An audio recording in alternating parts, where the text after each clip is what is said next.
je propose que le temps que les gens finissent d'arriver, on va faire ça en fait. Chaque question va être, je vais te donner le défi d'y répondre en moins de 5 minutes à chaque fois. Donc pas de souci, ça déborde un petit Je peu. relève le défi. Impeccable.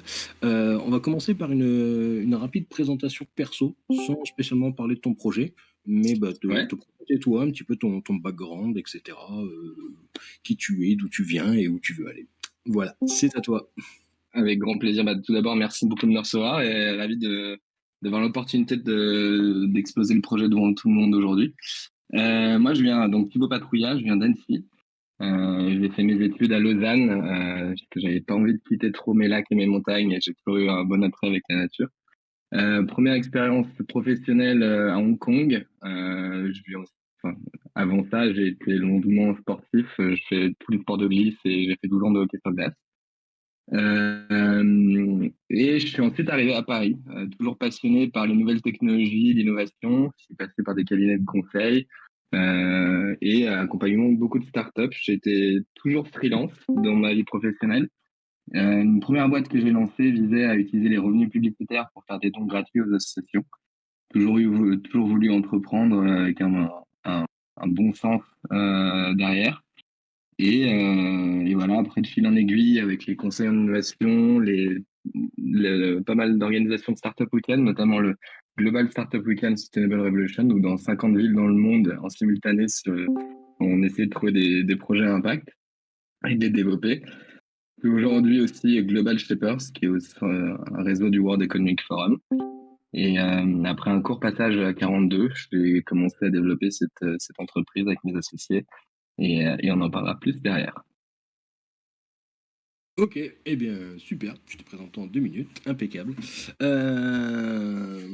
Du coup, je te laisse le choix. Soit je te pose une question marmotte tout de suite, soit on attaque la prochaine partie qui va représenter ton projet. Eh ben, on peut intercaler des petites questions marmottes entre les deux, pas de souci. Allez, c'est parti. Donc question marmotte, quelle est la blague que tu sors le plus en soirée? Alors, malheureusement, je suis plus un comique de situation. Euh, donc, je suis toujours très, très mauvais à ce genre de réponse. Euh, puis, j'en avais une que j'aime bien. Là, je t'avoue que je colle. Je t'avoue que je suis plus un comique de situation, que je ne connais aucune blague. Donc, je ne peux pas sauter sur cette réponse. Non, ouais, tant pis, c'est pas grave. Au moins c'est une réponse. Bah allez, on va passer donc du coup à la partie projet. Donc imaginons que je suis un investisseur, que tu es sur une table d'investisseurs. Tu as 5 minutes pour nous présenter ton projet dans les grandes lignes et nous donner motivation à continuer à t'écouter et à peut-être mettre un billet sur la table. C'est à toi. Génial. Très bon défi. Aujourd'hui, FEES, donc PHEASE, c'est To Ease Philanthropy, donc faciliter la philanthropie. On répond à un besoin, que ce soit des associations ou des donateurs, sur le manque de transparence et donc le manque de confiance lorsqu'on fait un don aujourd'hui. Pour ça, on a créé un outil qui permet de tracer les dons aux associations à travers la blockchain, mais aussi d'autres technologies, et de savoir comment c'est utilisé. Donc savoir la catégorisation, est-ce que ça va dans l'emploi ou est-ce que ça va dans le marketing ou finalement dans le projet final, et finalement quel est l'impact qui a été créé derrière.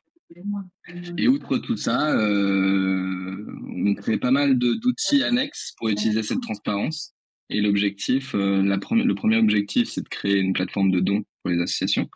Et dans l'objectif surtout global d'amener de l'impact dans le monde du Web3, on a lancé il y a quelques semaines un outil qui permet de scanner les transactions Ethereum et d'interpréter quelle est l'empreinte carbone du wallet que vous scannez et de pouvoir compenser. On a des partenariats avec des projets de compensation, de protection des forêts pour protéger le carbone, enfin pour avoir du coup du crédit carbone et de les proposer pour compenser son impact. Et l'impact est assez grand et très rapide parce que moi, ça fait depuis 2018 que je m'intéressais, 2019 que je m'intéressais un peu à la finance décentralisée.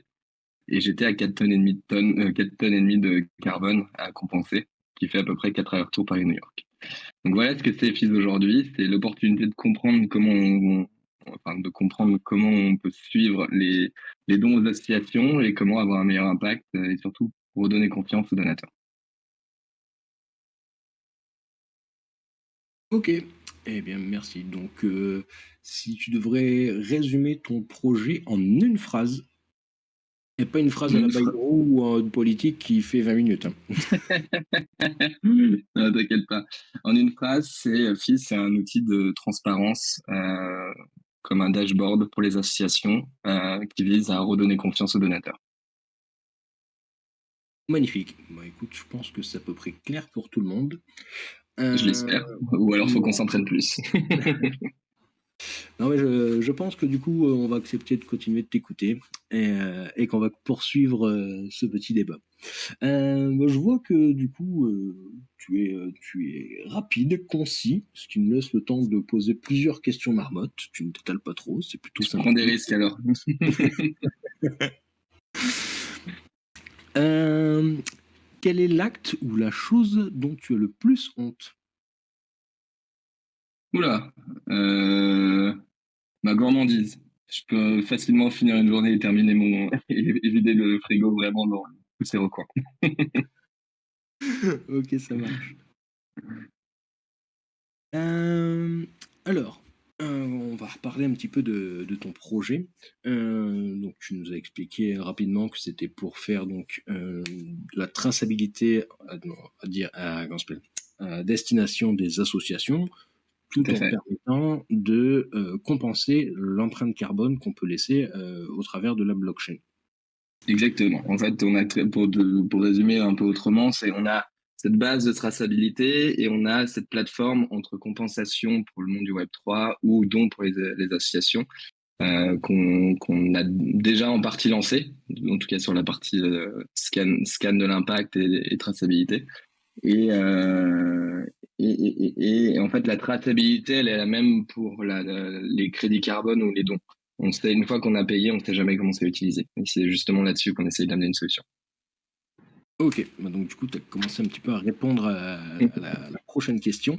Ce que je vais vous demander, c'est comment en fait vous est venue cette idée de, en grosso modo, quel est le besoin ou la problématique que vous avez identifié et qui vous a déclenché l'étincelle en disant, bah, là vraiment, il y a quelque chose à faire, il faut qu'on développe le projet.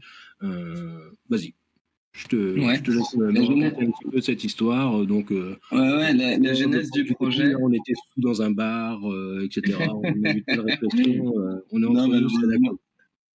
malheureusement, c'est des choses assez typiques et assez simples. Je faisais partie de pas mal de groupes crypto et on est à la fois pas mal d'associations et d'ONG. Et je voyais vraiment beaucoup de flux financiers être créés au monde du Web3 et avec une certaine frustration où on parlait d'impact partout sauf dans le monde du Web3. J'ai commencé à en parler avec une amie, Sajida Azouari, qui bossait chez Consensus à l'époque et elle s'est fait contacter par Jérémy qui lui a une agence, mon associé actuel, qui lui a une agence de créateurs de contenu et gère leurs followers.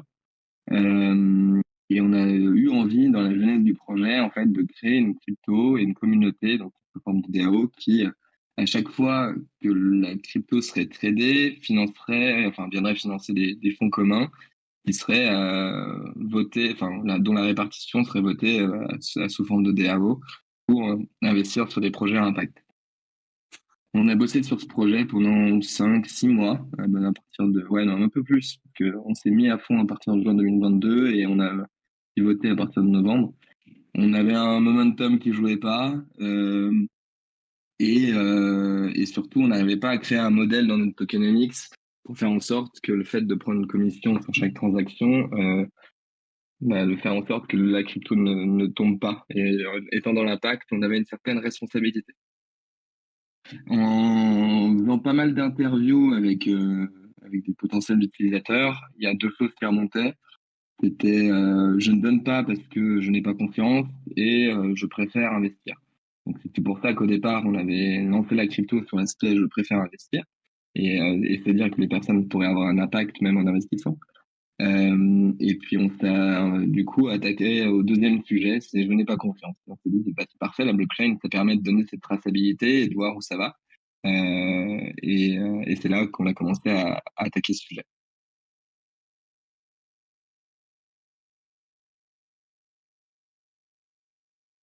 Ok, ça marche. Donc du coup, vous n'êtes pas vraiment parti d'une problématique. Enfin, du coup, ouais, la problématique, c'est plutôt le projet initial que vous aviez souhaité lancer, quoi. Alors, non, non, ce que je veux dire par là, c'est que le projet initial s'est lancé sur des interviews utilisateurs. En mode, on cherche à investir aujourd'hui, mais on cherche à faire de l'impact et à la fois, il y a une opportunité. Le premier projet était clairement plus opportuniste. Et le deuxième est vraiment arrivé de, bon, bah, finalement, est-ce qu'on arrête ou est-ce qu'on fait quelque chose d'autre? Et de la part de cette problématique de manque de transparence et de manque de confiance, c'est là le besoin auquel on voulait répondre, finalement. C'est là-dessus où on a rebondi. Donc oui, plus opportuniste que le premier projet et clairement suite à un besoin clair sur le deuxième projet. Et le projet actuel du coup. Ok, ça marche. Est-ce que tu saurais nous décrire rapidement, sans rentrer trop profondément dans la technique, les solutions, du coup, techniques, les mécaniques que vous avez mis en place pour rendre tout ça traçable au travers des associations? Parce que bah, on sait tous que voilà, sur la blockchain, grosso modo, à part quelques-unes, l'ensemble des éléments sont traçables, mais comment on peut tracer d'un point A à un point B? Parce que souvent, une fois que ça arrive dans les caisses d'une asso, bah, ça redevient opaque comme si on faisait un don en fiat. Donc, est-ce que tu peux nous expliquer Exactement. rapidement le concept technique, la petite idée de génie que vous avez mis à votre projet pour le développer? Ouais, bien sûr. Je vais pas rentrer dans tous les détails parce qu'on est encore en phase de développement et il y a certains sujets où il reste encore un peu secret pour le moment. Mais dans la globalité, on s'est fait le même constat. À partir du moment où la crypto est retirée sur les comptes en banque, il y a un problème. Donc en fait, le dashboard qu'on crée aujourd'hui pour les associations, c'est de pouvoir agréger leur wallet, agréger bon déjà agréger leur wallet et que s'ils ne veulent pas agréger un compte en banque, bah, en tout cas, chaque sortie d'argent doit être catégorisée ou justifiée avec une facture et donc qui doit être égal en termes de montant. Et là-dessus, que ça sorte sur un wallet ou que ça sorte sur un compte en banque, on leur propose aussi, à travers d'autres technologies, d'agréger leur compte en banque aussi. Mais le but, c'est de justifier toute sortie d'argent et de les accompagner sur cet indice, enfin, en fait, sur cet indice de transparence. Et c'est ce qu'on crée et c'est la valeur qu'on remonte. C'est s'ils ont reçu 10 000 euros en Ethereum ou autre crypto-monnaie et que finalement ils ont retiré pour 8 000, est-ce qu'ils ont vraiment justifié pour les 8 000? Et c'est là-dessus qu'on va les suivre à travers nos outils. Ok, ça marche. Eh bien, tu es un très bon élève. Tu fais des phrases courtes. On a l'habitude de voir recevoir des personnes qui font de grands monologues. Toi, Oui, tu vas droit. malheureusement, c'est pas mon cas. Désolé.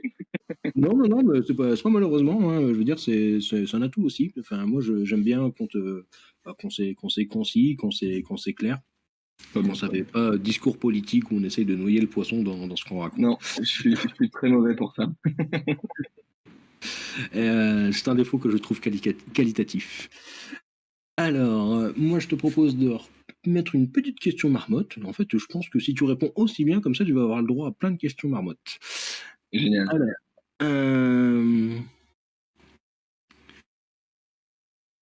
Alors, euh, je ne sais pas si tu es en couple.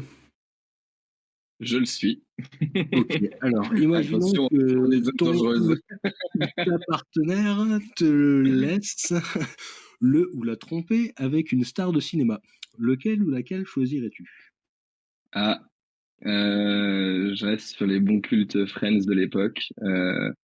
J'ai oublié son nom de famille et le nom de la personne à chaque fois. C'est très mauvais Mais pour pas son ça. sourire. Voilà, exactement. Je te dis ça tout de suite. Friends, acteur. Et bah, c'était Jennifer Aniston. Je dois avouer que c'était mon petit gaga pendant longtemps. Ok.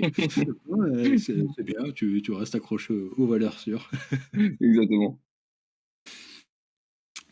Ok, impeccable. Eh ben, je te propose maintenant de commencer à parler un petit peu de la team, de vos partenaires. Tu m'as parlé tout à l'heure que donc du coup tu avais un associé avec lequel tu avais créé la boîte. Tu peux nous dire depuis combien de temps tu le connais, comment vous avez décidé de vous associer, quel modèle vous avez pris pour monter votre structure. Et si vous travaillez avec différents partenaires, parce que je suppose que vous ne faites pas tout tous les deux, voilà, nous détailler un petit peu cette partie-là. Ouais, bien sûr. Mais ça, alors, je vais le reprendre, je vais répondre à la globalité. Si j'oublie qu'il y a un point, n'hésite pas à revenir dessus.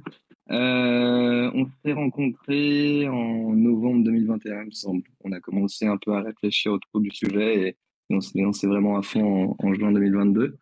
On s'est réparti les tâches en fonction de nos compétences. Moi, je suis vraiment plus sur le produit et la stratégie. J'aime bien travailler avec les designers, les développeurs et avoir une vision globale de où on va. Et Jérémy est très bon sur la partie communauté, marketing, vente, pas mal d'administratifs. Les finances, on se les répartit un peu. Et là, on a fait rentrer Antoine en tant que CTO récemment.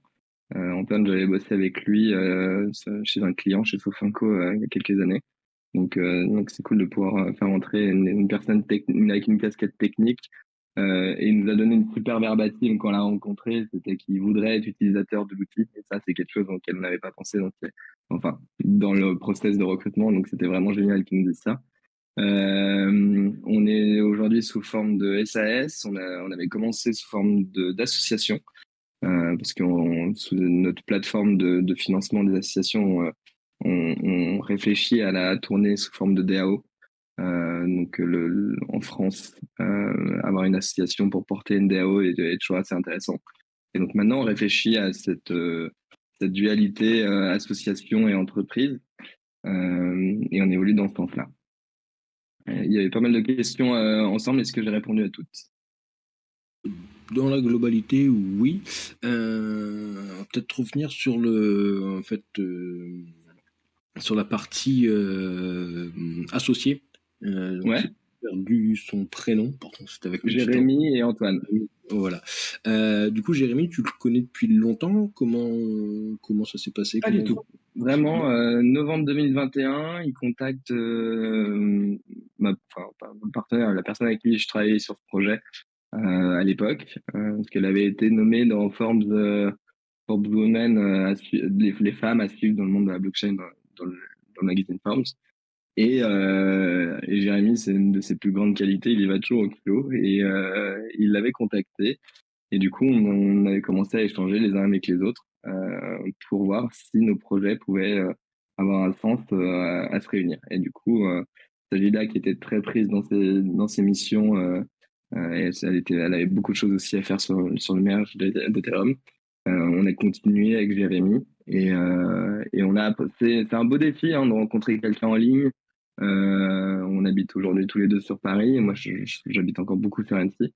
Et c'est un beau défi de découvrir quelqu'un et de trouver, mais après, et de trouver un équilibre.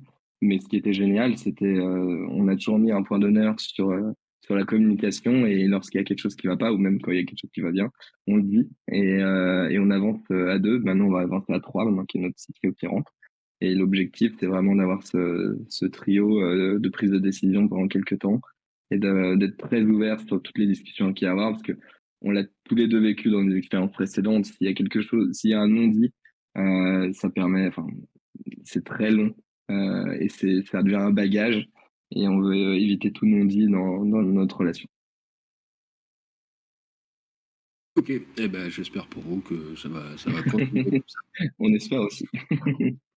Ok, et donc du coup, pas de partenaire technique, toute la partie Ah, technique est gérée non. par votre CTO. Alors au départ, on n'avait pas de CTO, on est passé par un freelance. Moi, j'essaie de développer un petit peu, mais bon, j'ai pas énormément de compétences non plus. Lors d'un hackathon, on avait rencontré un premier développeur. Euh, je fais un big up à Herbie qui a 18 ans, qui était un génie du dev. Il nous a impressionné. Il nous a créé une première version en 3 jours. Euh, et on a avancé comme ça. Premier hackathon, ensuite un freelance. Et juste quelques jours, hein, on n'avait pas beaucoup de budget. Et ensuite, le CTO qui rentre dans l'équipe. Et non, c'est une erreur aussi assez flagrante. On a Ayoub aussi, on a beaucoup de chance de l'avoir. Il est à Epitech. Et il nous a rejoint en janvier. Et c'est génial de l'avoir avec nous parce qu'il prend les défis au fur et à mesure. Et je crois qu'il se fait aussi plaisir dans notre entreprise. Donc, Donc c'est un plaisir de l'avoir. Donc en gros, ouais, on a eu je résume, on a eu une personne en hackathon, on a eu un freelance, et après on a tourné entre un alternant et un CTO. Ok. Et actuellement, dans l'équipe, du coup, il reste. Actuellement, il y a le CTO, Ayoub, il y a Jérémy, mon associé, du coup, sur la partie marketing, et il y a Léa et Olia, qui sont sur tout ce qui est création de contenu, marketing, réseaux sociaux, et moi-même, du coup. Ok. Donc vous êtes 5, c'est ça? On est 6, 6. ouais, et il y a 3 alternants. Ok, ça marche, super. Bon, il est déjà 21h20, du coup, on va reposer une petite question marmotte avant d'entamer C'est les parti. derniers morceaux de la présentation du projet. Euh,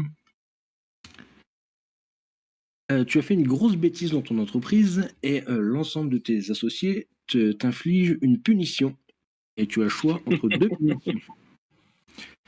La première, te faire tatouer Shiba to the Moon sur la fesse ou alors traverser Paris en string borat et en tongs. Je crois que je prends quand même le Shiba to the Moon. Au moins, je peux me cacher.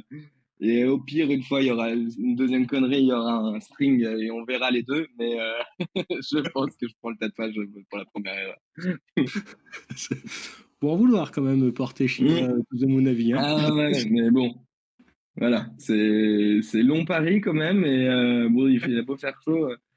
Je pense que l'impact sur l'entreprise pourrait faire un petit peu mal derrière de me voir travailler, enfin bouger dans tout Paris en string brat. Ou alors l'effet buzz, on sait pas, hein, ça peut aussi Peut-être, faire. en effet, ouais, on verra. En Ça effet, je vois dans le marche. chat que ça me donnerait une chance de séduire Aniston.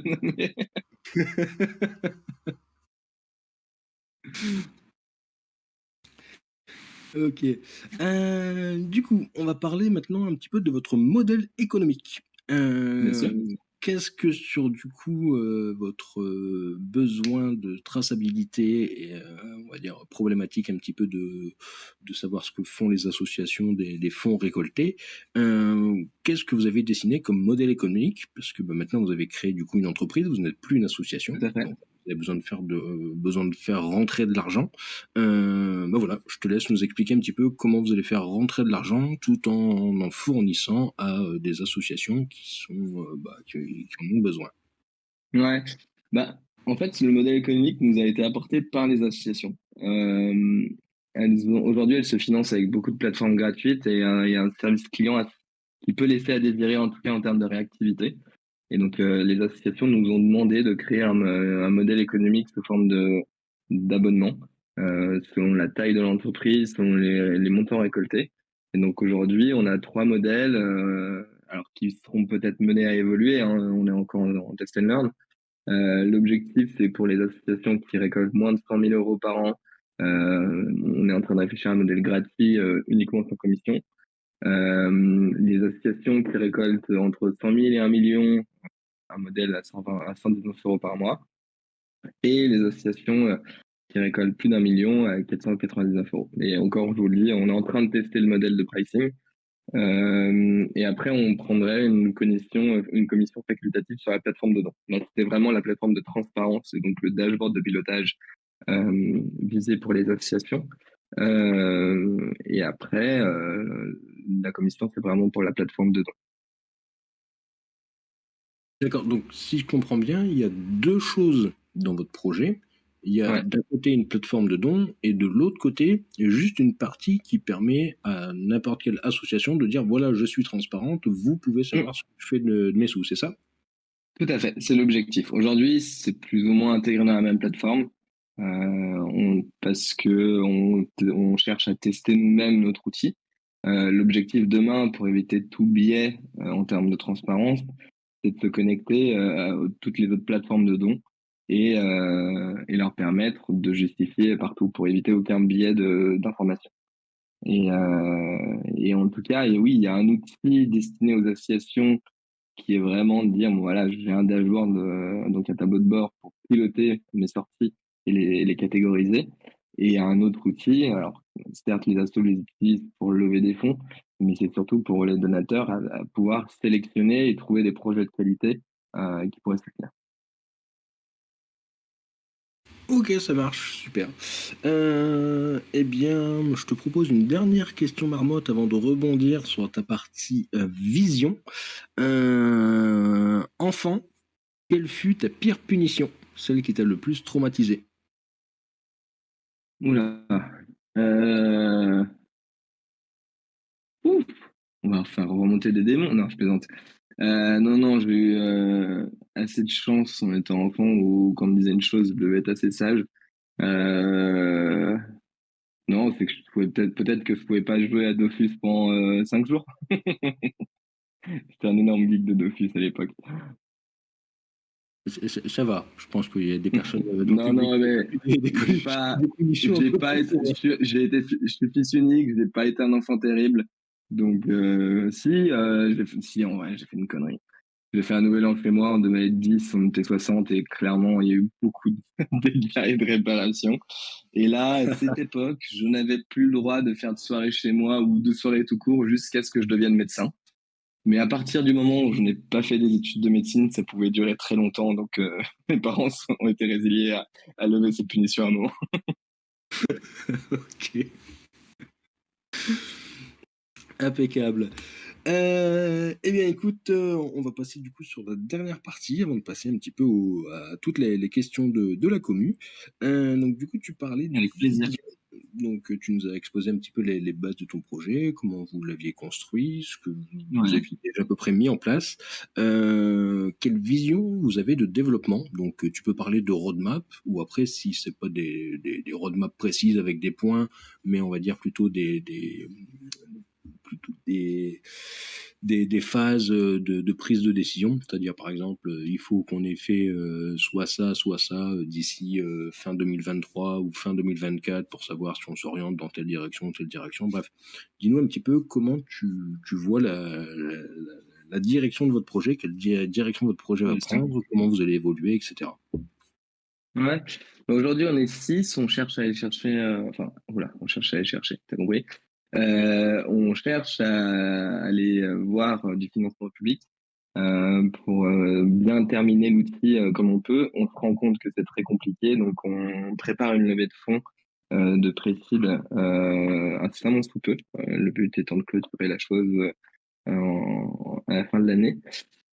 L'objectif produit, c'est vraiment de consolider le scan et développer le scanner sur d'autres blockchains, parce qu'aujourd'hui, on peut scanner que les transactions Ethereum et on aimerait pouvoir compenser d'autres blockchains.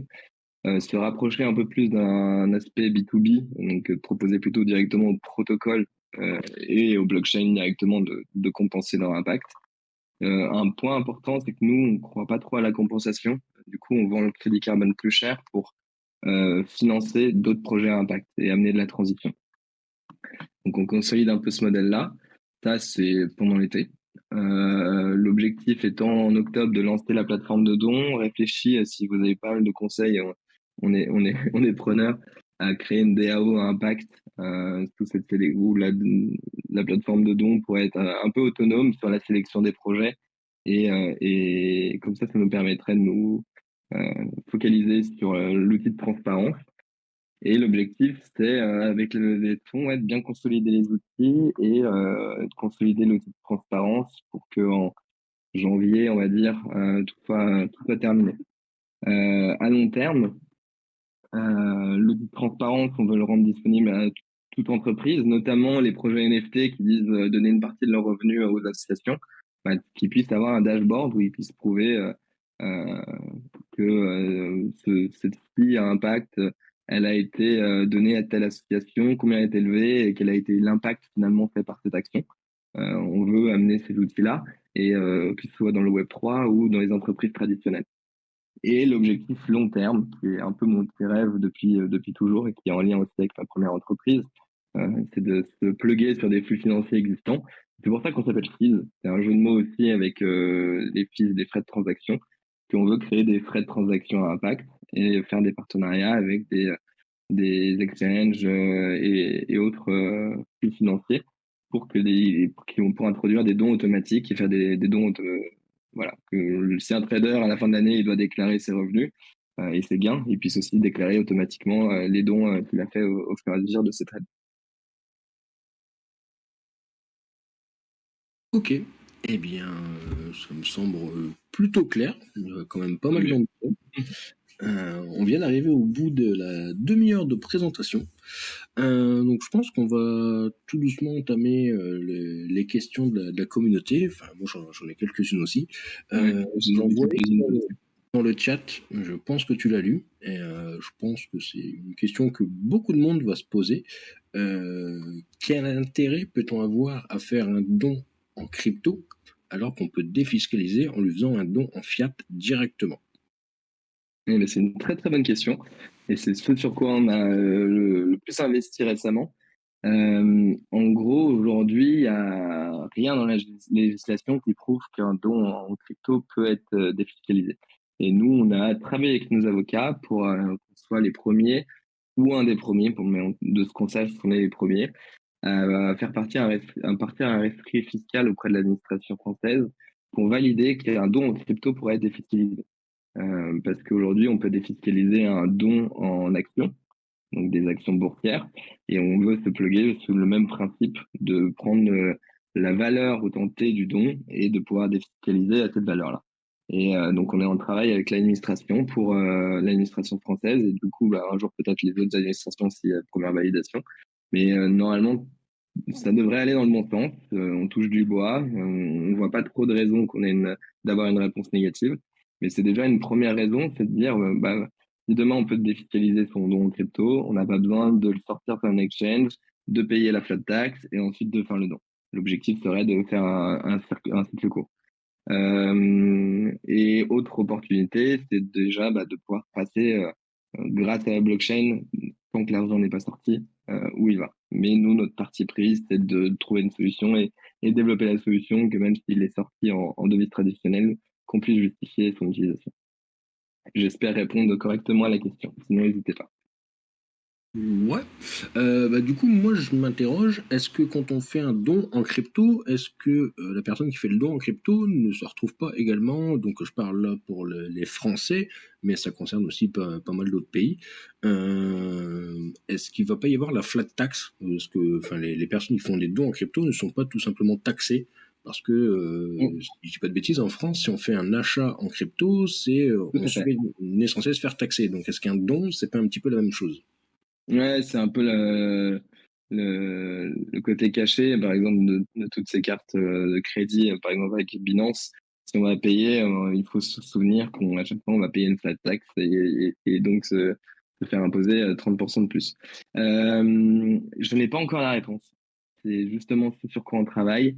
Notre objectif, c'est de dire on va s'aligner avec ce que l'administration française nous dit, mais même si on veut amener quelques recommandations et faire en sorte de donner cette information à nos utilisateurs pour amener cette transparence.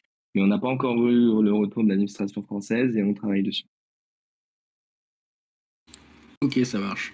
Bah, du coup, moi, je vais enchaîner avec ma petite question gestion du risque. Ouais. Si la réponse est négative, c'est quoi le plan B? Si la réponse est négative, bah, on capitalisera surtout sur l'outil de transparence plutôt que la plateforme de don. Pour autant, aujourd'hui, des outils comme The Giving Block qui cassent tous les records. Aujourd'hui, la moyenne française, enfin, même la moyenne habituelle d'un don est de 330 euros par personne ces dernières années, par an, bien sûr. Et là, enfin non, pardon, oui, pas par an, pardon. Et en crypto, il était à plus de 10 000 euros, plus de 10 000 dollars, autant pour moi.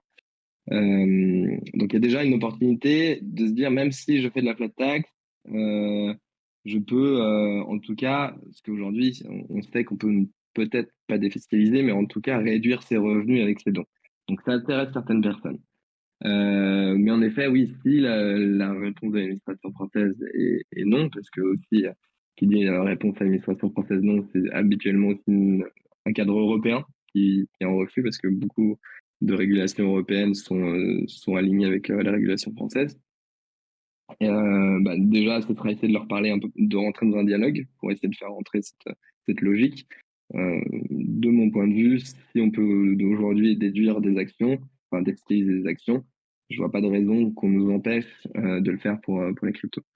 Mais en effet, ce sera prioriser d'autres outils plutôt que d'autres dans notre roadmap. Mais il y aura toujours des personnes qui souhaiteront donner et quoi qu'il arrive, le problème auquel on répond, c'est avant tout la transparence. On crée des outils et des moyens d'aller chercher d'autres sources de financement aux associations avec la plateforme et le don en crypto. Mais pour nous, le plus important, c'est le côté transparence. Ok, ça marche. Donc du coup, vous êtes comme un pied dans le Web 2, grosso modo, Oui, et un pied dans le Web 3. tout à fait. Pour l'instant, on a une plateforme de dons en bêta qui est très Web3 et on essaye de créer une expérience Web2/3 où certains utilisateurs ne se rendent peut-être pas compte qu'il y a un wallet derrière ou des choses comme ça. Ce serait bien pour créer des expériences assez fluides. Aujourd'hui, il y a pas mal de points de friction en termes d'expérience encore dans le Web3 et on essaye de travailler et de capitaliser énormément là-dessus. Ok, ça marche. Et du coup, est-ce que vous avez pensé à tout simplement accepter les dons en fiat? Ce que je veux dire, Tout quitte à à avoir... fait. Ouais, Ouais, tout à fait. C'est là-dessus où dès qu'on s'est penché sur la question du billet qui aurait à tracer que sur la crypto, et à partir du moment où on s'est dit qu'il y aurait d'autant plus un biais si on traçait que les dons qu'il y avait sur notre plateforme, ça veut dire de pouvoir être flexible et se plugger sur d'autres plateformes et non seulement accepter et tracer les dons traditionnels, en devise traditionnelle. Et donc, ouais, j'utilise beaucoup le terme devise traditionnelle parce que dans beaucoup d'organismes, ils ne comprennent pas encore le terme fiat, donc c'est un peu une habitude que j'ai pris. Mais en tout cas, oui, dans notre map, on a aussi l'intégration du don en fait. ok, super. Parlons un petit peu financement. Tout à l'heure, tu as Ouais, parlé de faire une précide. ouais. Donc, bah, en fait, grosso modo, est-ce que vous avez fait des apports personnels pour lancer la boîte? Comment vous avez commencé à développer? Est-ce qu'il y a déjà des premiers investisseurs qui sont rentrés? Ça peut être, ils peuvent être avoir une casquette dans l'équipe et être investisseurs, hein, ça se voit dans certaines Mm. entreprises. Enfin bref, du coup, parlons un petit peu de comment vous avez projeté de financer votre projet. Parce que bah, je pense que ça va demander quand même pas mal de ressources, le temps de Ouais. bah, les dialogues administratifs qui sont longs et où vous avez intérêt à avoir des experts, ça coûte souvent cher. Aller chercher les différentes associations. Donc ça, je pense que c'est un petit peu ton collègue, on va dire, qui est expert en marketing, qui va peut-être un petit peu aller les chercher, etc. Mais Mm. bon, je pense que ça demande aussi des ressources, hein, on peut pas toujours tout faire tout seul. Enfin bref, du coup, explique-nous un petit peu comment vous avez compté financer votre projet. Ouais, aujourd'hui, on est que sur fonds propres, ce qui amène un peu un souci où on commence un peu à manger beaucoup des pâtes. Mais moi, j'avais mis des sous de côté suite à mes 6 années de freelance. Jérémy a sa boîte qui continue de tourner, donc on a pu injecter du cash grâce à ça. Et c'est pour ça que voilà, là on a eu une petite subvention de la région pour développer une étude de marché et des études d'avocat. On est on avance avec différents organismes publics pour aller chercher des leviers de croissance, de financement surtout, de croissance, de financement de la croissance. Et c'est pour ça qu'on a besoin du précide parce qu'on va vite avoir fait le tour. Et on est assez heureux de ce qu'on arrive déjà à développer avec ce minimum de ressources. Donc on sait que d'injecter, euh, désolé, c'est le côté franglais, to input, euh, ouais, d'injecter un petit peu de cash dans la machine nous aidera à justement aller chercher des experts, consolider l'équipe et de faire quelque chose de bien. On l'espère. Ok, ça marche.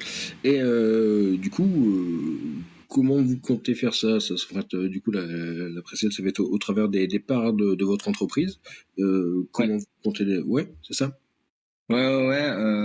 Bah, surtout la réflexion qu'on a autour de la DAO, on ne sait pas je vais pas trop me mouiller. On cherche des moyens de faire peut-être une ICO si on fait un token ou de faire des NFT. Enfin, ça, on sait vraiment pas. Et pour l'instant, je me mouille pas du tout là-dessus. On réfléchit vraiment, étant donné qu'on fait de l'impact, on veut trouver les modèles les plus stables et qui amènent le plus de confiance. Donc pour l'instant, on est vraiment en phase d'étude et donc étant donné que cette phase est encore en étude, le premier round de financement sera réellement sur de l'equity.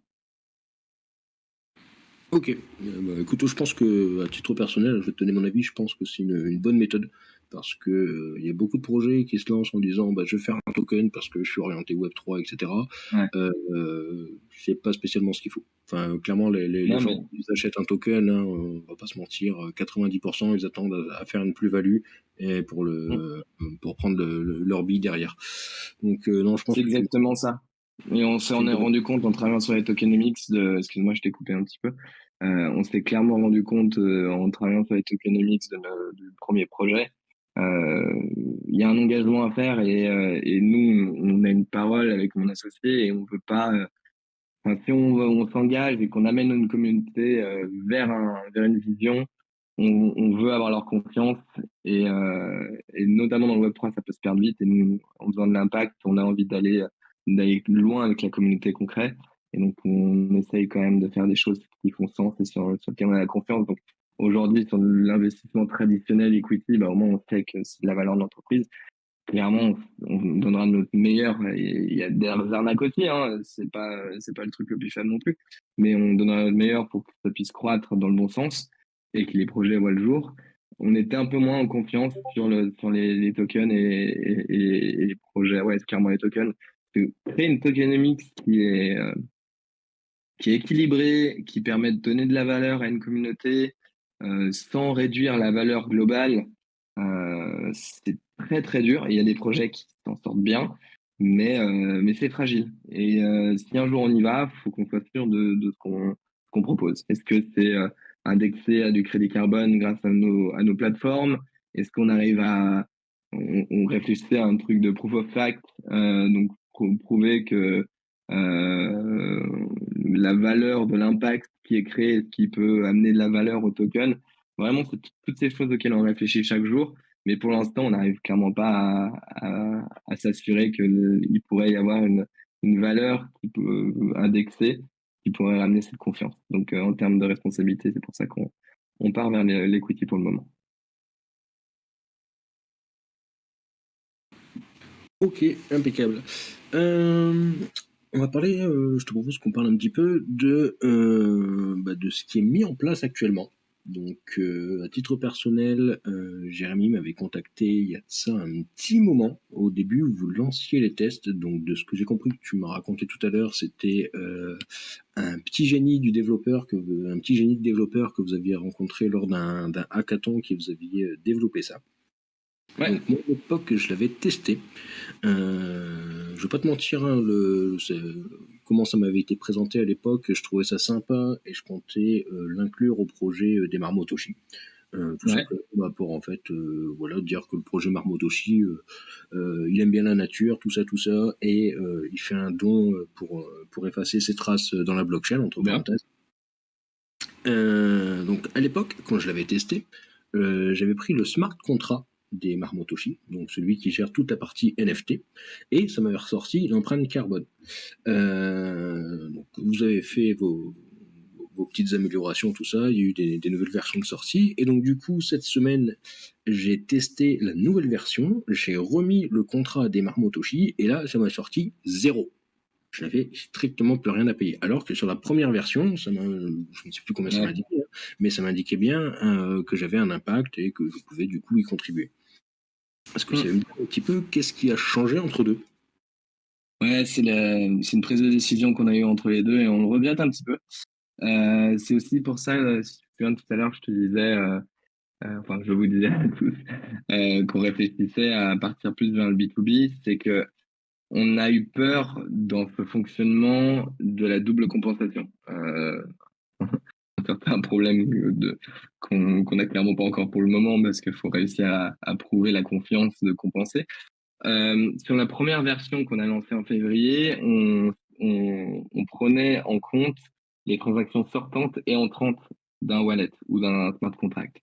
Et aujourd'hui, sur la version qu'on a lancée, on prend en compte que les transactions sortantes, donc qui sont créées par le wallet ou le smart contract.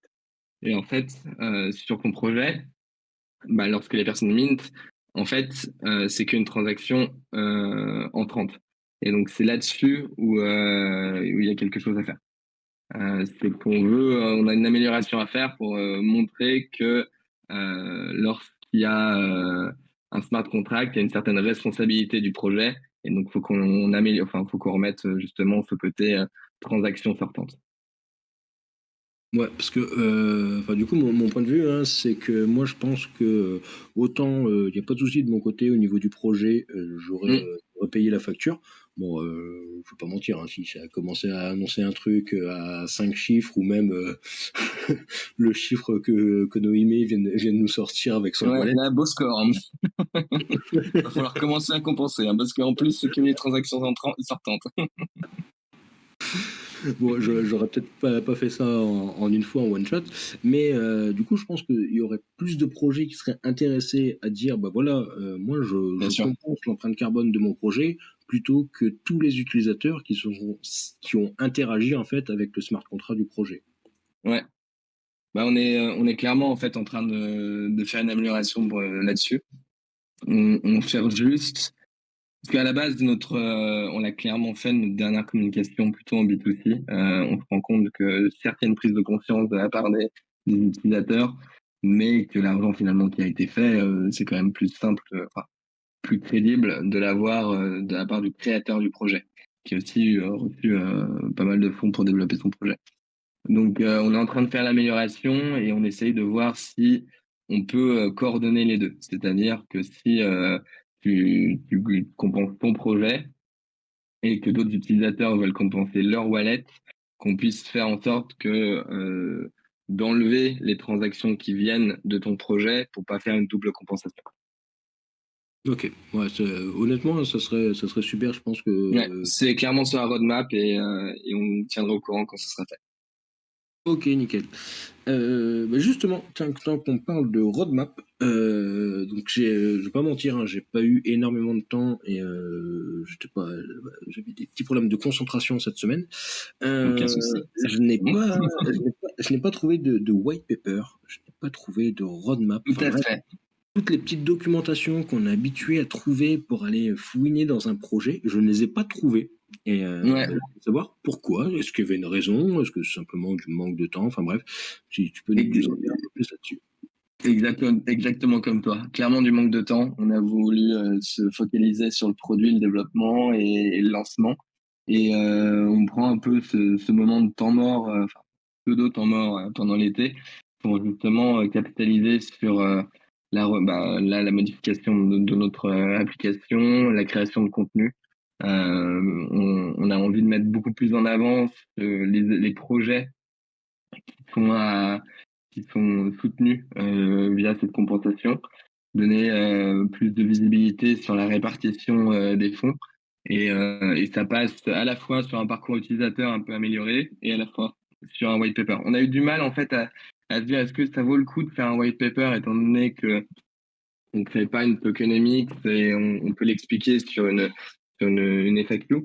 Mais clairement, c'est dans notre roadmap de contenu, si je puis dire, parce que enfin, faut s'intégrer un peu aux documents qui sont traditionnels et qu'on a l'habitude de lire quand on découvre un projet. Et il faut qu'on fasse ça rapidement. Et là, ouais, je suis déjà en train de d'écrire une première version. Donc, merci de me le remonter parce que c'est clairement ça confirme qu'il y a besoin. Ouais, ouais, ouais, clairement. Après, même si tu n'appelles pas ça white paper, enfin, que Ouais, t'appelles ça, mais plus de documentation, quoi. enfin, ouais, voilà, que quelqu'un qui Exactement. commence à se pencher sur votre projet, bah, je sais pas, qu'il puisse facilement trouver les coordonnées de votre entreprise, qu'il puisse Mm. voir un petit peu exactement ce qui va se développer, parce que là, du coup, si on arrive sur votre site, donc ça a peut-être été modifié depuis la dernière fois que j'y suis allé, mais pour l'instant, on peut juste scanner son wallet Ether, savoir combien, du coup, on doit compenser, et ensuite, on est invité à faire un don via un wallet Coinbase, si j'ai pas de conneries, donc C'est ça. via le Coinbase Commerce plutôt, pas un wallet. Et d'ailleurs, je ne veux pas mentir, hein, j'ai pas été jusqu'au bout du processus. Je ne sais pas ce qu'on obtient à la fin, si on obtient un NFT, si on obtient simplement un email. Non, pas encore NFT. On réfléchit si ça vaut le coup. Pareil, on n'a pas envie de lancer des NFT pour lancer les NFT. On est en train de voir si ça vaut le coup. Après, pour l'instant, on est resté sur un PDF qui est enregistré dans une blockchain pour prouver que le crédit carbone n'a pas été vendu 2 fois et qu'il ne le sera pas. Qui est retiré du marché pour être sûr qu'il ne soit pas échangé à nouveau. On ne veut pas de créer une compensation qui peut être transférable, mais purement une compensation qui est retirée du marché. Avant, on avait une landing page, on mettait trop d'informations et beaucoup de choses, trop de choses avaient changé. Donc pareil, on est en train de refaire tout le contenu et on est en pleine consolidation pour être sûr que sur tout le parcours, on ait une landing page qui soit compréhensible, on a un outil, on a toutes les informations nécessaires et qu'on ne se sente pas perdu, parce que c'est vrai que c'est des sujets qui peuvent faire un peu peur. On n'a pas envie. On joue la transparence, donc aujourd'hui, il faut qu'on amène plus de transparence sur ce parcours-là. Donc étape par étape, mais c'est l'objectif. Ok, eh ben, effectivement. Et de ce fait, tout à l'heure, tu parlais que tu n'avais pas spécialement confiance dans l'utilisation du crédit carbone. Donc, à titre personnel, je me suis un petit peu penché dessus. Et c'est vrai que c'est quand même une sacrée usine à magouilles, ce truc-là. On va Ouais, pas se mentir. Il y a des exactement. personnes en France qui ont fini en prison après avoir détourné des milliards, et je parle bien de milliards d'euros.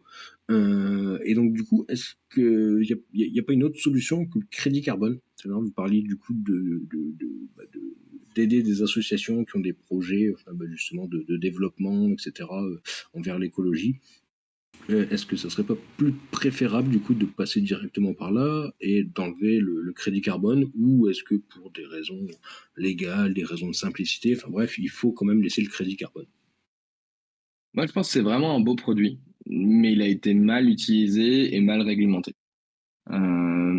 C'est comme en fait le don aujourd'hui. On se demande pourquoi on ne demande pas. Enfin, il y a déjà un peu un reporting annuel et on demande de la visibilité. Ça a été déjà une bonne première étape au niveau des associations. Maintenant, on a besoin d'évoluer et de voir un reporting, on va dire quasi instantané. Et c'est ce qu'on essaie de développer. Et pour moi, le crédit carbone, c'est la même chose. C'est-à-dire qu'on a demandé zéro reporting. On voit plein de projets où il y avait des promesses, des projets recevaient plusieurs millions pour planter des arbres. Finalement, ils plantaient 10 000 arbres. Si on fait le calcul, ça coûte pas aussi cher de planter un arbre. Donc, l'objectif pour nous, c'est de dire que c'est un très bon véhicule. Il y a un aspect réglementaire où des entreprises se sentent concernées par ce sujet-là. Donc, c'est une opportunité de marché. On me permet de mettre une valeur en face. Clairement, si les personnes étaient, enfin, on n'a pas besoin, la manière dont on le fait, c'est une preuve. C'est prouver qu'il y a un projet qui avait cette capacité de le faire. C'est pouvoir chiffrer que le crédit carbone en achetant un hectare de forêt et en investissant sur sa protection, qu'on capte ce carbone. En vrai, c'est pour le chiffrer. Et nous, à partir du moment où c'est pas spéculatif et qu'on le retire juste du marché, c'est pas le crédit carbone habituel. On amène une preuve plutôt de cette compensation. Euh, donc on pourrait un peu se questionner sur le crédit carbone spéculatif et la preuve de compensation. Est-ce que c'est le même terme? Mais aujourd'hui, ça reste surtout une demande de preuve. Et les projets avec lesquels on travaille, ils ont aussi suivi ce côté, bah, on a des forêts, on nous demande très peu d'informations, mais on a envie d'aller sur ce changement. Et donc, c'est pour ça qu'on les vend un peu plus cher, c'est qu'on les aide dans leur développement, à financer aussi derrière d'autres projets et que des projets qui s'engagent dans les prochaines années à avoir un reporting très clair sur l'utilisation de ces fonds pour s'assurer qu'il n'y ait plus ces arnaques, en tout cas pas dans les projets qu'on veut soutenir. Ok, ça marche. Bah, écoute, je pense que c'est une bonne optique que vous avez là. Enfin, t'as quand même bien On cerné le espère. problème pour moi du crédit carbone, hein, qui effectivement là-bas c'était une bonne idée, mais qui a forcément été littéralement exploité parce que je pense qu'il y avait c'était pas assez bien analysé. Enfin, ceux qui ont fait ça n'avaient pas assez une pensée de gangster, ou justement c'était des copains de gangsters, j'en sais rien. Enfin bref. Je pense que tu as assez bien analysé la chose. Tu nous parles du coup d'associations avec lesquelles vous êtes déjà en contact, parce que là actuellement sur votre site, on est d'accord, il n'y a que la partie je peux compenser Ouais, parce que ouais. mon wallet, enfin mes émissions sur la blockchain. Et du coup, toute la Mm. partie transparence dont tu nous as parlé tout à l'heure, donc toute la partie, les diverses associations en fait qui vont se câbler sur vous pour dire voilà, moi je suis transparent, tu peux tout vérifier de ce que je fais de mon argent, etc. Cette partie-là, elle est pas encore en route. Si, cette partie-là est en route. On a déjà pas mal de partenaires pour la plateforme de dons. En fait, c'est une erreur de notre part et je m'en excuse, hein, étant donné qu'on n'a pas beaucoup de capacités techniques, on n'a pas pu changer ça à temps. Normalement, on a une landing page qui explique tout ça et normalement, avec fils.com, vous arrivez sur la landing page, donc la page de présentation, et sur app.fils.com, vous arrivez sur l'application de scan. Et normalement, on met en avant ces informations-là. On a une quinzaine de projets.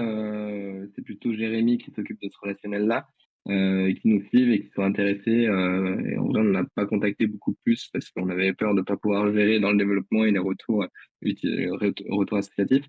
Mais pour en citer quelques-uns, on a Nausicaa, qui est un grand centre de protection de la vie marine. Et c'est un aquarium d'ailleurs dans le sud de la France. On a Kinaru, on était aussi en partenariat avec Time for the Planet. Alors eux, c'est pas des associations, mais on est en train de voir s'il y a des modèles qui pourraient fonctionner dans l'échange. Et les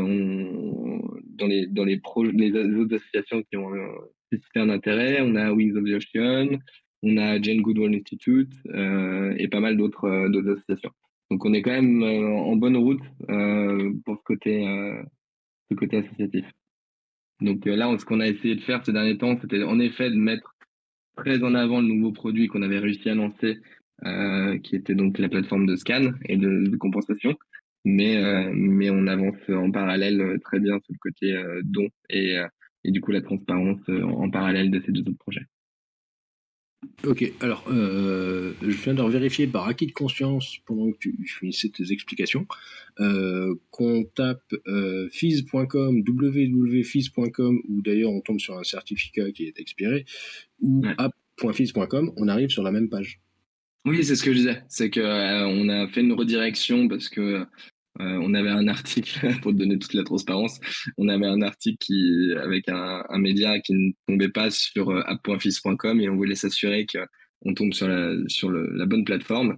Donc on a fait cette redirection pendant quelques temps, le temps de redesigner, de remettre les bonnes informations dans la landing. Il y a pas mal d'informations qui n'étaient plus à jour.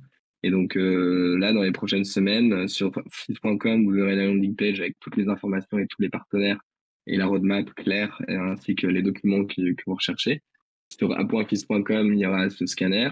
On essaie aussi de développer tout de suite, assez incessamment sous peu, sous forme de marketplace pour découvrir les projets que vous pouvez soutenir pour compenser. Et le www, c'est un problème de setup, et donc faut qu'on faut qu'on mette en place. Ça marche, pas de souci. Je te propose qu'on termine par un petit point technique, Mhm. sans trop embrouiller les personnes. Est-ce que tu saurais nous expliquer comment vous déterminez l'empreinte carbone d'un wallet? Bien sûr. Il y a C'est-à-dire, beaucoup de... vous parlez de transactions, etc.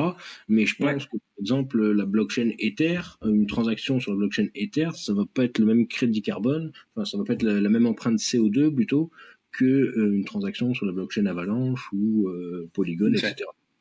Ouais, tout à fait. Déjà, faut toujours, même dans le 1, 2, 3, il faut toujours comparer les proof of stake et les proof of work. Même dans la blockchain Ether aujourd'hui, on a fait une temporalité de calcul entre le merge, avant merge et post merge, enfin avant et après merge, pour s'assurer que les calculs soient bons. On s'est basé sur beaucoup de recherches en ligne et ouvertes. Déjà sur Etherscan, on a beaucoup d'informations sur le nombre de transactions par jour, d'un wallet ou dans sa globalité. L'Ethereum Foundation aussi a mis pas mal de ressources en ligne sur le coût de consommation d'une transaction par jour ou en moyenne. Et en fait, on se base sur ces moyennes-là. On va prendre finalement le nombre de transactions d'un wallet avant merge et post-merge et le calculer par la constante du kilowattheure par transaction. Alors, ça reste sur certains sujets une moyenne, mais quand on a essayé sur pas mal de wallets de le faire au plus près et à la moyenne, on reste sur des résultats qui sont très, très, très proches.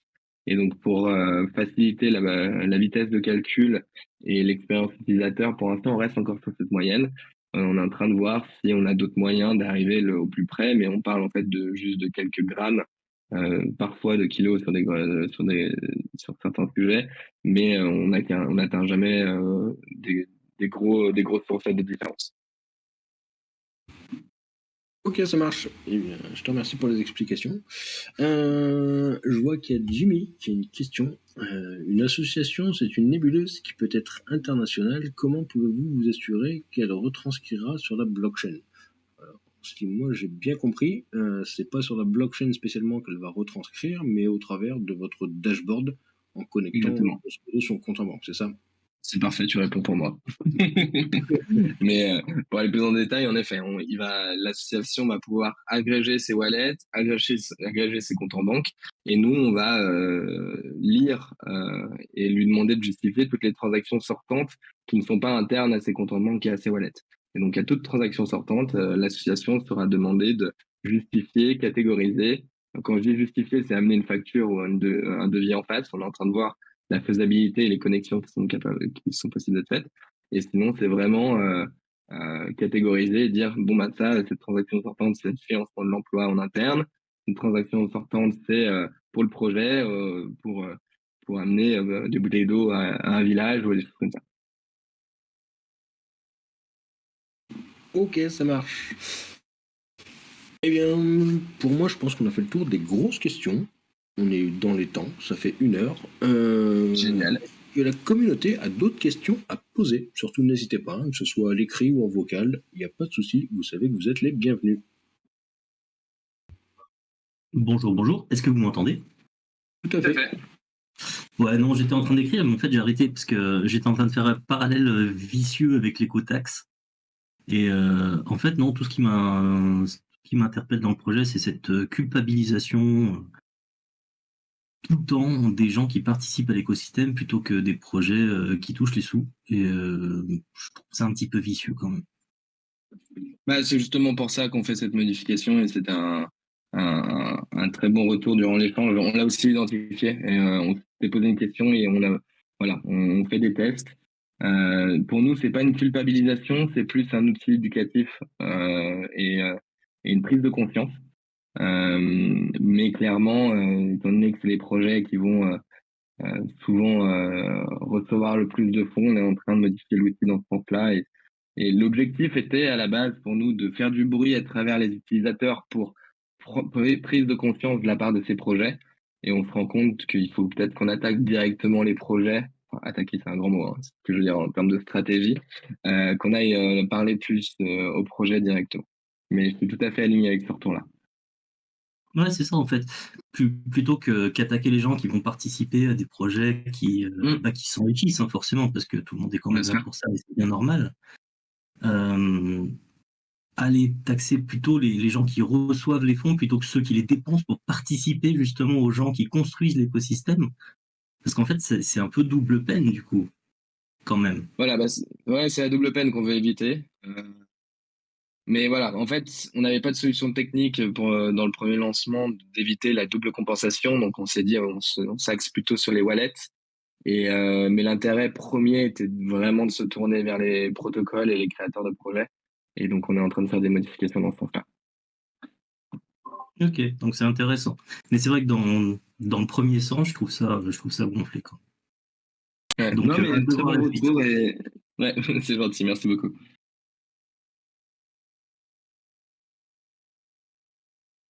Ouais, effectivement, je pense que vous auriez un meilleur axe et ça ferait déjà plus de bruit si vous arriviez Mm. juste à travailler avec quelques projets. Comme je te le dis, enfin moi, côté Marmotoshi, il n'y aurait aucun souci pour faire ça.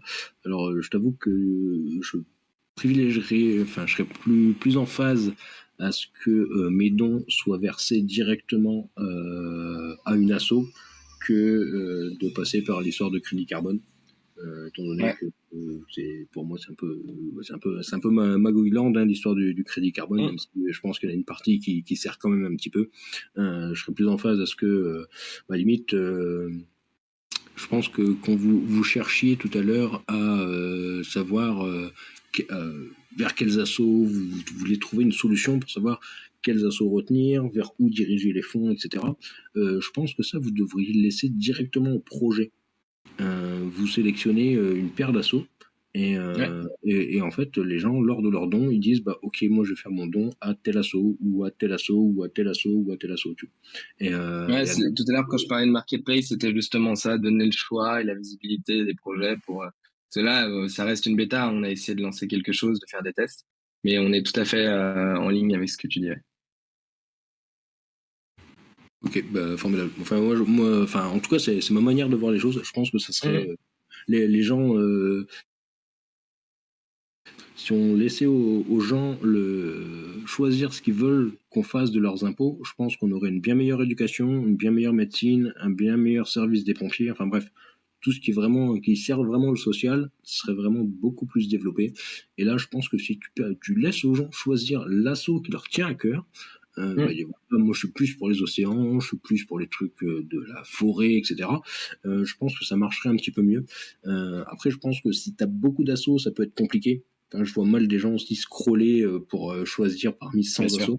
Et donc, du coup, faire soit un petit truc de recherche, soit ils veulent chercher une asso particulière, ou soit genre proposer en mode random 5 associations pour que ça équilibre en fait les chances de toutes les assos, parce que sinon, en fait, c'est toujours les plus grosses assos qui sont pas spécialement les plus vertueuses, qui vont récolter les dons, parce que la personne elle va se connecter, il faut que je fasse un don à une asso, elle va dans sa tête il va lui passer les 5 plus grosses quoi, et en fait toutes les petites qui peuvent avoir des petits trucs super sympathiques et qui pourraient les toucher à cœur, ça va passer à côté.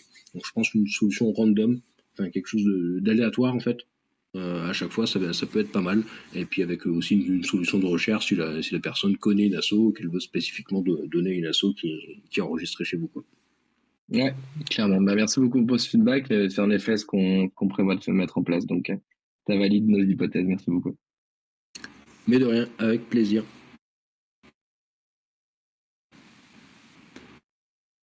Je suis en train de voir si on a des vraies questions ou s'ils sont juste en train de déconner. Il y a, je sais pas si tu as vu le message de Konoim. Il faut savoir que c'est un petit spécialiste de tout ce qui est statistique aussi. Et tu as sorti une ressource en fait pour voir l'estimation haute et basse de la conso électrique d'ETH. Ouais, je pense qu'on est parti sur les mêmes ressources. Je les ai plus en tête, les liens qu'on a utilisés et les datas à disposition, mais ce lien me dit quelque chose. Donc je crois il faisait partie des liens qu'on a utilisés dans notre recherche. Merci beaucoup. Ok, super.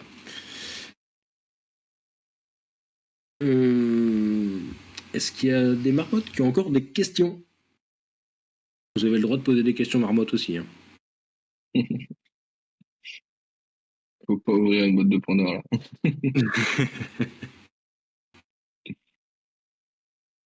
Ouais, il y a From qui demande si si vous acceptez le Lightning Network. Alors, pour l'instant, on n'est que sur Ethereum et on est en train de développer les autres plateformes. Clairement, déjà, on va prioriser les proof of work. Donc, on réfléchit à Bitcoin et à Dogecoin. Le problème. Parler sur les dons, en fait. Ah, sur les dons. Pour le moment, non, parce que par souci de simplicité pardon, éviter des trop grosses complexités, on est passé par Coinbase Commerce.